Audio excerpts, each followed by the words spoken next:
بھٹی صاحب یہ سوال بڑا ویل اٹھایا ہے مصدق صاحب نے کہ جن لوگوں پہ کچھ بھی نہیں ہوا، کوئی ہراسمنٹ بھی نہیں ہوئی، وہ بھی پی ٹی آئی والے جو ہیں وہ چھوڑ گئے، تو انجوائے کرنے والے پھر بہت زیادہ تھے، وہ کافی چھوڑ گئے. جی جی ایک تو تین اس کی میں مجھے سمجھ آتے ہیں. ایک تو چوری کھانے والے مجنوں، اور جنہوں نے کہا کہ چڑھ جا سولی رام بھلی کرے گا، اور 5 پیارے جو پہلی فرصت میں نکل گئے. دوسرا انڈاؤٹیبلی سختی. تیسرا 9 مئی کا بوجھ. 9 مئی کا بوجھ وہ بوجھ تھا کہ جی ایسا میں نے نہیں دیکھا کہ پہلے کبھی ہوا. ہم ساروں کے وہ جو جس دن 9 مئی ہوا اس کے بعد میرا خیال ہے سارے جو تھے وہ اسی دن ہی سائیڈ پہ ہو گئے تھے. اور 14-15 مہینوں میں عمران خان صاحب کا جب وہ دیکھتے تھے ہم پورا بیانیہ میر جعفر میر صادق سے لے کر رجیم چینج اور پھر امپورٹڈ حکومت، پھر تو اس میں جو کوئی 8-10 یا 15% ایسے لوگ تھے جو ووکل تھے، باقی سارے لیفٹ رائٹ تھے. اور یہ چوری کھانے والے مجنوں تھے اور یہ اقتدار کے مزے لوٹ رہے تھے. پہ سوال ہے کہ ان کو پتہ ہی نہیں چلا ان کے ساتھ چوری کھانے والے کون تھے. ہاں یہ ڈیفینیٹلی ایک ہے، اس کا اینگل ہے. لیکن اور مجھے ایک سوال اور بتائیں سر کہ سائفر کیس میں ٹرائل کا جو آغاز ہو گیا ہے، اور اب کیونکہ عمران صاحب تو اویلیبل ہے تو بہت تیزی سے ہو رہا ہے. 17 اکتوبر کو چیئرمین پی ٹی آئی پر جی فرد جرم عائد ہوگی. جی اور اعظم خان جیسا بندہ جو ہے، جو کہ بڑا ڈیڈ آنیسٹ بیوروکریٹ ہے، وہ بھی بن چکے ہیں اس کے اندر اپروور. آپ کے خیال میں بھٹی صاحب کتنا سیریس کیس ہے یہ عمران خان کے لیے؟ سر میرٹ پہ بتائیے گا، یہ نہیں کہ حالات ان کے خلاف ہوئے ہیں، میرٹ پہ بھی بات کریں. نہیں، پہلی بات تو یہ کہ اس کے آج بڑی ایک تلخ قسم کی ہیئرنگ ہوئی، سماعت ہوئی. کون سی والی؟ سائفر کی. سائفر کی. اور سائفر کی جس میں پہلے عمران خان کو وہ ایک چھوٹے سے کٹہرے اور پنجرے میں لایا گیا دونوں کو، اور پھر اس کے بعد وکلاء نے احتجاج کیا، پھر وہ جج صاحب نے ان کو سیٹوں پہ بٹھایا، پھر عمران خان اور جج صاحب کا ایک بڑا تلخ مکالمہ ہوا. پھر اس کے بعد اب عمران خان صاحب کو وہ واک کی بھی اجازت ملی، ان کی بیرک کی دیوار گرائی جا رہی ہے اور باغیچہ ان میں شامل کیا جا رہا ہے، تو واک کی اجازت مل گئی. دوسری بات ہے کہ سائفر میں ابھی 4 ہیں. نمبر 1 جج صاحب پہ بھی انہوں نے کیا ہوا ہے، کیا اس کو کہتے ہیں، ان کے تقرر نامے کو بھی چیلنج کیا ہوا ہے، ان سماعت کیمرہ کو بھی چیلنج کیا ہوا ہے. میں اسی پہ آ رہا ہوں، اس کو کیا ہوا ہے. پھر اس کے بعد جو ڈاکومنٹیشن اس پہ بھی کیا ہوا ہے، پھر اس کے بعد جیل میں ٹرائل کو بھی کیا ہوا ہے وغیرہ وغیرہ. سائفر بہت سنگین کیس ہے، اور مجھے تشویش یہ، دکھ یہ ہے کہ پاکستان تحریک انصاف کے وکیل اس کو پولیٹیکلی لڑ رہے ہیں، اور کوئی بڑا نام مجھے نظر نہیں آ رہا جو اس مشکل سے ان کو نکالے. کیوں سائفر بڑا مشکل کیس ہے؟ ایک تو آپ کو پتہ ہے آفیشیل سیکریٹ ایکٹ 1923 کے تحت دفعہ 5 دفعہ 9 دفعہ 34 یہ ان کے تحت ہے، اور بڑا 3 سال سے 14 سال اور عمر قید ہو سکتی ہے. 3 سال سے 14 سال. نمبر 2 28 گواہ ہیں جن میں مرکزی گواہ اعظم خان ہے. نمبر 3 آڈیو ہے، لیٹس پلے آن اٹ. اور نمبر 4 چالان ہے. چالان میں بڑا سنجیدہ، عمران صاحب کا انٹرویو بھی اس کو کہہ رہے سائفر ان کے پاس تو گم ہو گیا. نہیں وہ تو سارا کچھ چالان میں ہے نا. ایئر کو انٹرویو کیا 5 موقف ہیں جو تبدیل ہوئے ہیں، وہ سارا ہے. تو یہ 3 ہیں، لیٹس پلے آن اٹ اور اعظم خان 27 گواہ، اور دوسری بات ہے کہ آفیشیل ہے سیکریٹ ایکٹ. اب 2 اگر یہ کوئی بڑا نام ہو اور اس کو لے کے چلے قانونی طور پہ، تو 2 چیزیں کر سکتا ہے کہ اس میں عمران خان نے جان بوجھ کے نہیں کیا تو سزا کم ہوگی، اور اگر جان بوجھ کے کر دیا وہ ثابت ہو گیا نہیں. مجھے اللہ کرے میں غلط ہوں، یا میں ہو سکتا ہے غلط ہوں، لیکن مجھے لگ رہا ہے ان کو سزا ہوگی. اور ویسا یہ تو دیکھیں، کوئی تجزیہ نگار بھی آپ کو یہ اس کیس کو دیکھ کے یہ کہہ رہے ہیں کہ بڑا یہ سنگین کیس ہے. دوسرا اس کو بھی رسپونڈ کرتے ہیں سلمان صفدر صاحب نے آج جو کہا ہے چیئرمین پی ٹی آئی کے متعلق. سلمان جی کیا کہا ہے؟ تو ان سے پوچھتے تھے حالات کیا ایسے ہی ہیں ان کے لیے. اب ایسا بالکل میں آپ کو سنوا رہا ہوں، پہلے سن لینا سلمان صفدر صاحب کو. جناب کن حالات میں عمران خان صاحب، اویس صاحب، اور دوسرا یہ بھی بتا دیں کہ بھٹی صاحب بھی ایک آبجیکٹیو انالیسس کر رہے ہیں کہ بڑا سخت ٹف کیس ثابت ہوگا میرٹ پہ، سائفر آپ کے خلاف ہو سکتا ہے اس کا فیصلہ. دیکھیے بات یہ ہے کہ یہ جو سائفر کیس ہے نا، اگر اس کو فیئر ٹرائل کی شکل دی جائے تو پہلی بات تو یہ ہے کہ یہ اوپن ٹرائل ہونا چاہیے، اور آرٹیکل 10A کانسٹیٹیوشن کے تحت یہ ٹرائل ہونا چاہیے. اور دوسرا یہ ہے کہ جو ان کے پرنسپل سیکرٹری اعظم خان کی بات ہے، قانون جو ہے وہ شہادت کا قانون جو ہے وہ یہ کہتا ہے کہ اگر کسی کو کنفیشنل سٹیٹمنٹ دلوا کے، ابھی تو یہ سب پہ عیاں ہے، خاموش کوئی رہے یا کوئی اس کی ذکر کرے یا نہ کرے، لیکن وہ جس طریقے سے 1.5-2 ماہ کا عرصہ جو ہے ان کا غائب ہو جانا، اور پھر جس حالت میں وہ ان کو لائے گئے اور کہاں ان کی اسٹیٹمنٹ ریکارڈ ہوئی اور کس طرح سے ریکارڈ ہوئی، یہ ابھی تک کوسچن مارک ہے بہت بڑا۔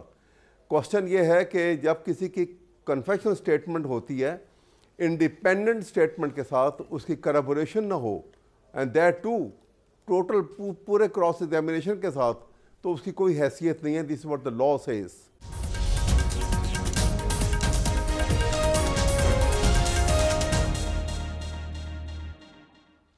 مصدق صاحب، ہاتھ پاؤں باندھ کے تحریک انصاف کے اگر آپ جیت بھی گئے تو یہ کیا سیاسی مردانگی ہوئی؟ اور یہ بھی کہ میاں صاحب باہر ہیں، ان کا مین مخالف اندر ہے، اوہ ہوئے، کیا جیتیں گے؟ تو میں شیر ہو گیا میرے خیال ہے بھٹی صاحب کی دل کی آواز سن لینی چاہیے کہ میاں صاحب کو اندر بھیج دیں، ان کے دل کی آواز تو یہی ہے۔ کئی دفعہ کہہ چکے ہیں، اور میں نے کئی پروگرام دیکھے جس میں انہوں نے کہا ان کو جیل میں ڈالیں جی، وہ کیوں آپ جیل میں ڈالیں؟ چلے خیر، وہ بھٹی صاحب کے دل کی آواز۔ لیکن بنیادی طور پہ بھٹی صاحب کی دل کی دوسری آواز یہ ہے جو ابھی احمد اویس صاحب نے بھی کہا کہ پاکستان کی ایڈیالوجی کے ساتھ ہے پی ٹی آئی، تو 9 مئی پاکستان کی ایڈیالوجی کے ساتھ تھا۔ کور کمانڈر کے گھر کو آگ لگا دینا، عسکری ٹاور کے اندر 2 بندے جلا دینا، ہمارے شہداء جنہوں نے گولیاں کھائی ہیں ان کے مجسمے اٹھا کے پھینکنا، جہازوں کو آگ لگا دینا جنہوں نے جنگ میں شرکت کی، یہ ساری پاکستان کی ایڈیالوجی کے ساتھ تھی۔ اب سوال یہ پیدا ہوتا ہے کہ لیول پلینگ فیلڈ کیا کہ جن لوگوں نے یہ تمام میں آپ سے لوں گا، سوال یہ کہ لیول پلینگ فیلڈ کیا کہ جن لوگوں نے کور کمانڈر کے گھر پہ آگ لگائی یا آگ لگوائی، جن نے پاکستان میں یہ پشاور کے پاس قلعے پہ حملہ کیا، اس کے آرمز بیسمنٹ کے اندر اترے، ان کو ریپیل کیا گیا وہاں سے، یہ تمام لوگ جو ہیں جو جی ایچ کیو کے دروازے پہ گئے، لیول پلینگ فیلڈ کا کیا مطلب ہے ان کو چھوڑ دیا جائے؟ یہ آپ سوال پوچھ رہے ہیں، میں سوال پوچھ رہا ہوں نا، آپ کس چیز کو لیول پلینگ فیلڈ کہہ رہے ہیں؟ اگر تو لیول پلینگ فیلڈ یہ کہ پولیٹیکل اوپریشن نہیں ہونی چاہیے تو بالکل نہیں ہونی چاہیے۔ اگر لیول پلینگ فیلڈ یہ ہے کہ مقدمہ چل رہا ہے، مقدمے کو پولیٹیکل پریشر بنا کے پیش کیا جائے تو وہ لیول، دیکھیں بات یہ ہے کہ آپ چھوڑ دینا، پھر کیا دوسرا اس کا مدعا کیا ہے؟ مدعا یہ ہے کہ آپ چھوڑ دینا جی، کیا ہو گیا اگر آگیں لگا دی تھی، کیا ہو گیا اگر ملک کی دفاعی تنصیبات پہ حملہ کر دیا، چھوڑ دیں، جب چھوڑیں گے تو لیول پلینگ فیلڈ ہوگا، یہ ہے لیول پلینگ فیلڈ۔ ارے بھائی، آپ کو کسی نے کہا تھا آگ لگانے کو؟ کسی نے کہا تھا کہ وہ شہید جن کی مائیں آج بھی روتی ہیں، سر ان کے فخر سے اٹھے بھی ہوں تو آنکھوں سے آنسو بہ رہے ہوتے ہیں، تو لیول پلینگ فیلڈ یہ ہے کہ ان کے مجسمے آپ توڑتے رہے، ان کو چھوڑ دیا جائے؟ کیا ہے جی، سیاسی ہے یہ بات، سیاسی ہے، چھوڑ دیا۔ ان کا جواب لیں پھر آپ نے اس کو رسپونڈ کیجیے گا۔ یہ دوسری بات۔ تیسری بات یہ کہ آج ابھی ذکر ہوا، عمران خان صاحب کا ذکر ہوا کہ انہوں نے کہا جی یہ تو جیل، یہ کیسی جیل ہے؟ کیا ہوا جی اس میں؟ بتائیں مجھے۔ واک نہیں کر سکتے نا۔ ہاں، لیکن کیا جو پنکھا اتارا ہے کسی نے جلسہ کیا ہے اور یہ کہا ہے کہ میں اس کے پنکھے اتار دوں گا، میں اس کو رلاؤں گا، میں اس کے کولر جو ہے وہاں سے نکال دوں گا؟ کسی نے یہ کہا ہے؟ کسی نے یہ کہا ہے کہ کسی کی بیٹی یا بہن اگر جیل میں ہو تو اس کا باتھ روم جو ہے ویژول سپیس میں ہو؟ کسی نے کہا ہے ایسی بات کوئی؟ تو بھائی وہ جو آپ کو اس وقت تھا کہ یہ مجرم ہیں، یہ جیل میں ہیں، جیل ایک طرح کی ہونی چاہیے، تو یہ آج کیا ہو گیا؟ چلے ہمارے تو کئی لیڈر ایسے ہیں جن کو عدالت نے کہا کہ آپ بی کلاس لے لیں، انہوں نے بولا ایسے پھاڑ کے میرے سامنے پھینکا کہ نہیں لیتے۔ اویس صاحب رسپونڈ کر دیں، مصطفیٰ صاحب پھر دوبارہ آپ ابھی اور بھی میں نے یہ سائفر پہ بھی پوری میں نے ضرور کیجیے گا، لیکن وہ کوئی مسئلہ نہیں۔ آپ جی اویس صاحب۔ یہ میں عرض کرنا چاہ رہا ہوں آپ کے سامنے کہ دیکھیے 9 مئی کا واقعہ جو ہے اس میں سب سے پہلی بات تو اسی لیے میں آپ سے آگے بار بار ریپیٹڈلی بات کر چکا ہوں کہ 9 مئی کا واقعہ پاکستان کے عوام جو ہیں، چاہے وہ کسی پولیٹیکل پارٹی کے ورکر ہیں یا اس کی لیڈرشپ میں ہیں، وہ عوام پاکستان کے ہیں، اور پاکستان کے عوام پاکستانی آرم فورسز کے کوئی مخالف نہیں ہے، نہ ان کے خلاف کوئی ایسی بات ہے اس کے اندر، اور نہ ہونے چاہیے۔ یہ ہمیشہ وہ ہیروز کی ہمیشہ حیثیت ہوتی ہے فوج کی کسی بھی ملک کے عوام کے لیے، اور پاکستان میں پرٹیکولرلی۔ اب بات یہ ہے کہ یہ ایک پلان کر کے پی ڈی ایم کی حکومت نے یہ پلان کر کے یہ کام کروایا انہوں نے، آرکیسٹریٹڈ ایک پلان تھا جس کے تحت انہوں نے 9 مئی والے دن پنجاب میں کیئر ٹیکر گورنمنٹ تھی، 9 مئی والے دن